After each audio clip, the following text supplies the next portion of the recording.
కోట్లు ఖర్చు పెడితే గాని కనిపెట్టలేనంత కంచెని కట్టుకున్న మీ మేధస్సుని ఈ మార్గానికి ఎందుకు ఎంచుకున్నారు? ఓ పోయిన సినిమాకి ప్రసాద్ ఐమాక్స్ కి పిల్లల్ని తీసుకెళ్తే పాప్కార్న్ కి పెప్సిల్కి 10,000 అవుతుందని భయపడి యూ బొమ్మలోనే ఆ బొమ్మని మీరు మీ పిల్లలకు చూపించారు. ఆ రోజు మీరు పడిన ఆనందాన్ని అందరి అరుగు దగ్గరికి అందించాలని ఈ మార్గాన్ని ఎంచుకున్నారు. You have my data. ఒకప్పుడు సింగిల్ థియేటర్ గల్లీకి ఒకటి ఉండేవి.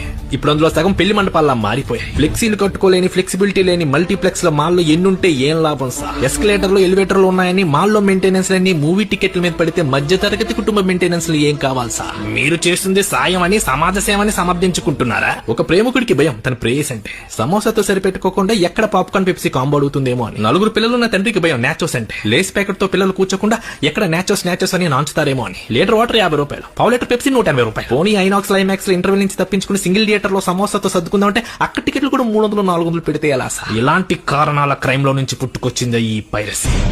ఎవడెవడు ఏ బొమ్మలో యూ బొమ్మలో చూసారో ఒకసారి గుర్తు తెచ్చుకోండి.